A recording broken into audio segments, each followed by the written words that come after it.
Love is an endless act of forgiveness. Forgiveness is the key to action and freedom. My idea of forgiveness is not, it's that age old saying, it's not for the other person or people, whatever it is. It's truly for yourself.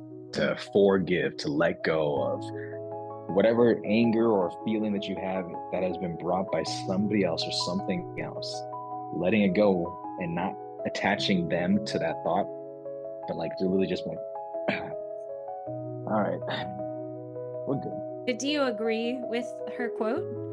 Hell yeah. Okay. I like the perspective Mhm. because everyone is flawed, including ourselves. Yeah. Nobody's perfect. So to love someone must mean that there's going to be forgiveness involved. We have to be Yeah. able to forgive each other for our mistakes. Everyone's going to make mistakes, everyone's going to have flaws. We have to be able to forgive Mm. those mistakes if we love them, right? If we choose love. Same thing with ourselves. If we're trying to access this sense of self-love, we need to forgive ourselves in order Right. to love ourselves. Right. However, I feel like it's good to have grace and compassion, but I don't know if we can reduce love to just forgiveness. Um, Hmm. but it seems like an oversimplification to me. Because I also tend to think that love is a relative term. So for me Yeah. to say that, yes, love just means forgiveness, I think Yeah. there might be more to it than that, but I do 1000%. love, Yeah.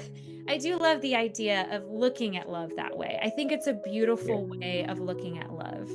Uh, to Mm. love someone is to forgive them. And just like you said, forgiveness isn't always just for the other person. Holding resentment in your heart is not healthy. So it's just as Yeah. much for you as for the other person. Right. The word forgive sounds a lot, it just sounds a lot easier than what it truly is. Forgiveness in itself is a journey, you know? Yeah. Yeah. Yeah, and just because you forgive someone, that doesn't mean what they did is acceptable. That doesn't mean what they No. did is right. Right. But you're forgiving them by letting them not have power over you. Like if I feel Right. wronged by someone, I can forgive them so I don't have to hold that resentment in my heart because then they have that emotional power over me. Mm. So I think that yes, forgiveness has a lot to do with love. I don't know if they're necessarily